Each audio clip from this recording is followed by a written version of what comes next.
Yo, what's poppin' everyone? Welcome back to the channel. Zach Lesage here. Today we're going to be going over the best cards out of Pokemon 151. Today is not going to be a long video. It's going to be a little bit of a, hey, I'll show you what's good from 151, explain the counts of why I'm buying it, stuff like that.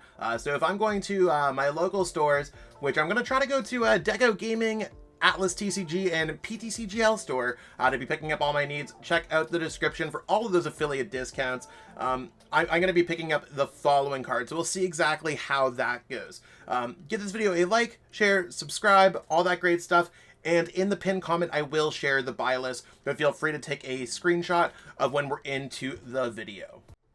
Want to support the Shuffle Squad? Be sure to check out all of our sponsors in the description to pick up Pokemon TCG singles, sealed, and PTCG live codes. So here's what we got going on for our buy list, and you can see that we got the beautiful Charmander that we have coming from the set, and it's extra beautiful because it has 70 HP instead of having only 60 HP, what we previously have for other Pokemon.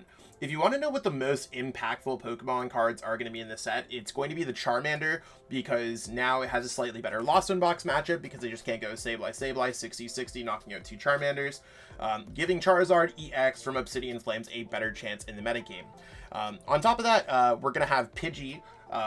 The Pidgey that we have, it loses some HP, but we gain Call for Family, making Pidgeot decks a little bit more consistent. I think that that's going to be pretty cool.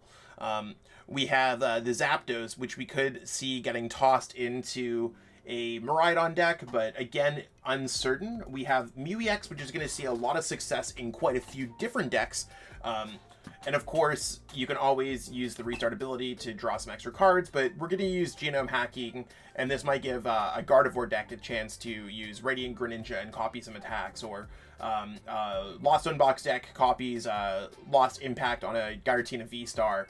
So Mew EX has some really cool implications. The other big card that I think we're going to see is Erica's Invitation. There is a non-bling version of this as well, so don't get too scared because this card is probably going to be expensive. Your opponent reveals their hand, puts a basic Pokemon you find there onto your opponent's bench, and if you do, you may put a Pokemon from their bench. Like if you did poke a Pokemon from the bench, you bring it active. So you could rip a card from your opponent's hand and basically slip it into the active as long as they have bench space. Those are the big cards that we have coming out from this set, and those are going to be the ones that really change things up. You can see that I split the buy list into must-haves and the might be good kind of section. And I mean, I think even like the must-haves, do we absolutely need Blastoise EX? Don't be tripping if you're not getting these. Get the Charmanders, get the Mew, get the Zapdos, and get the Ericas. I might have been a little generous when it comes to the must-haves. The might be goods include some decent cards, but I mean, again, I think Blastoise EX might be a must-have card in the future. Do I think that this Charizard EX is getting slotted into our current Obsidian Flames lists? No, I don't think it's getting slotted in right away. I built 3 Charizard decks today, and I could not find room for this thing. Is that me being blind when it comes down to how good this card could be? Maybe I'm not seeing the potential, but I do think it's a good option to have, especially as Charizard becomes more competitively viable. Do I think that Giovanni's Charisma is a card that I would have played in Arceus decks when I was seeing the success with those decks? I think that this is a card that can see success, like attaching an energy acceleration could be quite good. And you might see success with those kinds of cards. And also Energy Denial is also good. So maybe in the right format, Giovanni's Charisma is very good. Again, I think that Mew EX is going to be the best card of this set. It's going to be splashed in a bunch of decks. We've already updated all of our lists in the Patreon. 13 decks, Pokemon 151 ready. It's on PTCG Live. Check that out check it out in the description. You can join our Patreon however you like. But on the real, like, there's some other cards that are kind of cool too, like Alakazam EX, being able to use Dimensional Hands. You could put something weird up in the active, like a Palkia, so your opponent can't play a Stadium, or maybe you put the Trevenant that puts a damage counter on your opponent's Pokemon in between turns. Like, I don't know which card we want to pair with Alakazam.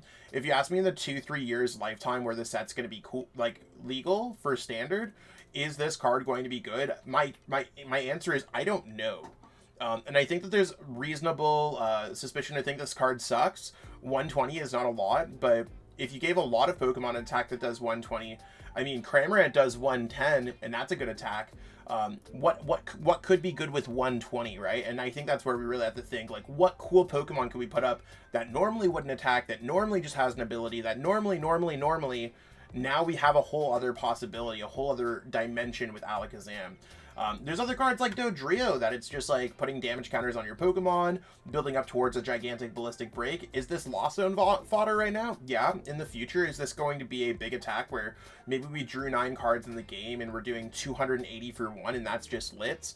Is that Litz? I'm not sure. Might be good in a Tyranitar V or Tyranitar EX deck, or maybe a Hisuian Zoroark V-Star deck. We're not sure.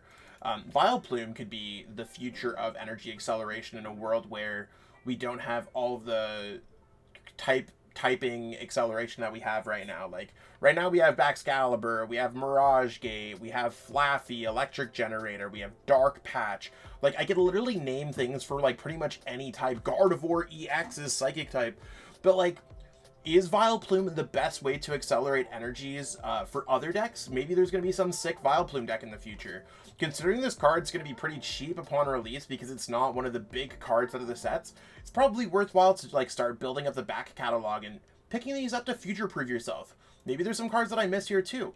And I mean, even something like Wigglytuff EX, 250 is not the greatest. But when you're looking it over and you're like, yo, 350 with Charon's Care could be pretty good.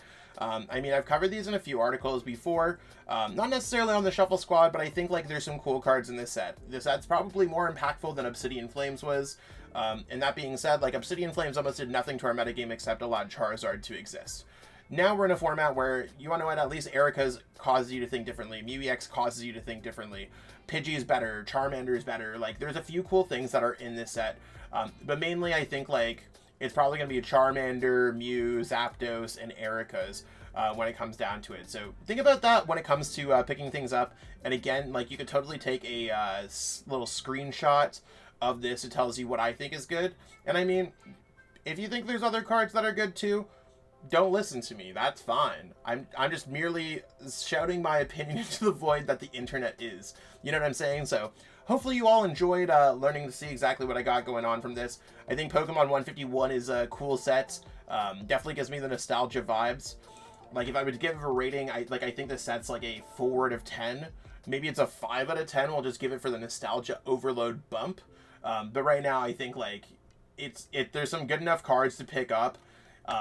And I mean, even like Ditto in a Lost Zone box, like more and more that I look about this set, I'm like, okay, sick. It could be really cool. If you got any questions though about this, feel free to hit me up in the comments below.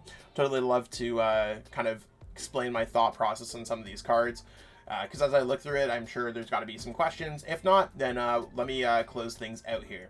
And that's what we got going on for our video today. Hopefully you enjoyed watching this. Again, go to AtlasTCG, go to Deck Out Gaming, go to PTCGL store, and pick up some of these cards, whether you're trying to pick it up online, pick it up in real life, all that good stuff. We have all of those affiliate discounts available for you. If you're trying to sell some bulk, go to TCG Bulk. If you're trying to pick up some sleeves, go to Ultimate Guard. Got to give out all the shoutouts where the shoutouts are due. And if you're looking for any more extra information, feel free to hit me up for some coaching on Metafy, or you can always go to our Patreon and become a Patreon supporter, pledge towards us, get access to all of our articles, lists, all that great stuff. Hopefully we catch you on the other side of a table playing some Pokemon 151 really soon. That being said, I'll catch up with all y'all later. Peace out and have a great one.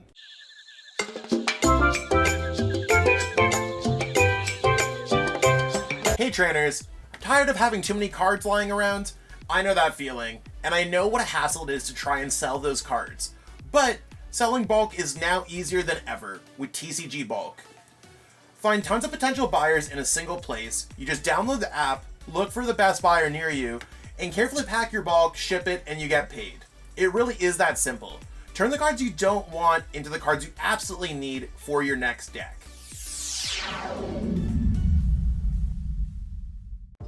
You made it to the end. Thank you so much for watching this entire video from the Shuffle Squad. Honestly, from the bottom of our hearts, we appreciate each and every person that supports our content, watches what we have going on every single day, every single week, even from time to time, and continuously allows us to have a forum to project our creative content towards the Pokemon TCG community. So if you haven't already, be sure to give this video a like, subscribe to the channel, and even leave a comment to help boost the YouTube algorithm. That being said, we'll catch you with our next video. Thanks again. Take it easy.